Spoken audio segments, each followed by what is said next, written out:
Right now, you can walk to a tap, turn a handle, and drink. You don't check it. You don't boil it. You don't wonder if it's going to kill you. It's just water.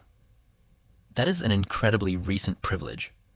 For almost all of human history, water was one of the most dangerous things you could put in your body. And for thousands of years, nobody knew why. Let's talk numbers first. Until the late 1800s, contaminated water was one of the single biggest killers of human beings on the planet. Not war, not famine, water. It killed more people, more quietly, than almost anything else. And it did it the same way every time.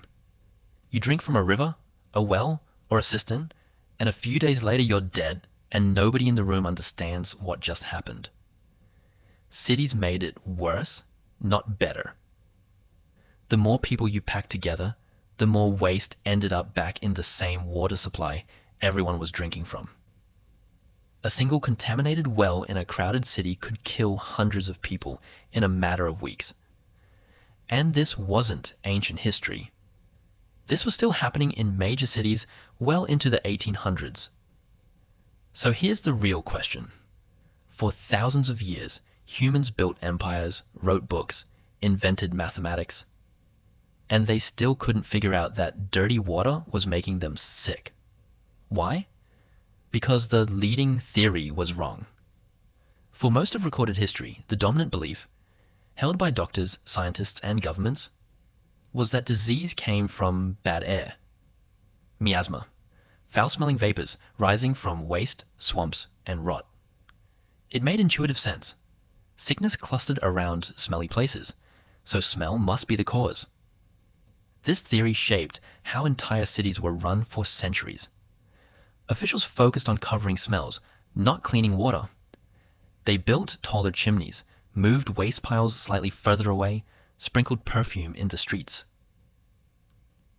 And the water people drank stayed exactly as dangerous as before. Then, in the summer of 1854, London had an outbreak that would change everything. In the Soho district, people started dying in horrifying numbers. Over 600 people within a few streets, in about 10 days. The prevailing wisdom said it had to be the air.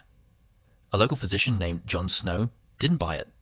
Snow had a different theory, that this disease, cholera, was spreading through water, not air.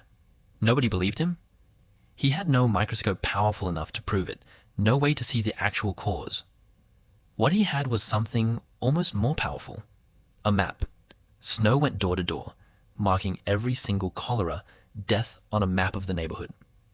And a pattern emerged that nobody could argue with. The deaths weren't scattered randomly around the smelliest parts of town. They clustered tightly around one specific object, a public water pump on Broad Street. He found outliers too, and they made his case even stronger. A workhouse nearby had its own separate well and almost no cholera deaths. A brewery down the street gave its workers beer instead of water from the pump. And almost none of them got sick either. Snow took his evidence to local officials and asked for one simple thing. Remove the handle from the Broad Street pump. Just take it off so nobody could draw water from it. Reluctantly, they agreed. New cases in the area collapsed almost immediately afterward. It wasn't instant global acceptance. The miasma theory didn't die overnight, and it took years for Snow's water theory to become the accepted explanation. But he had done something enormous. He proved, using nothing but careful observation and a map, that invisible contamination in water, not smell in the air, was what was killing people.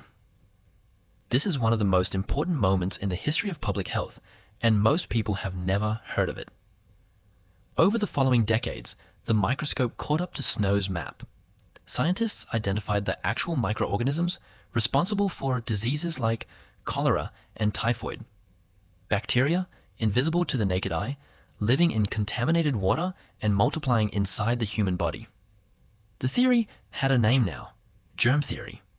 And once you can see the enemy, you can start building defenses against it. The The first real defense wasn't complicated. It was filtration. Passing water through sand and gravel to physically strip out contamination before anyone drank it. Cities that installed early sand filtration systems saw death rates from waterborne disease fall dramatically, sometimes by more than half, almost immediately. But filtration alone wasn't enough to guarantee safety at the scale a growing city needed. The next breakthrough was chemical. Adding small, carefully controlled amounts of chlorine to public water supplies. That tap you didn't think twice about this morning? It's standing on top of one dead-end theory, one stubborn doctor with a map, and about 150 years of quiet engineering. All of it working right now so that you never have to think about it at all.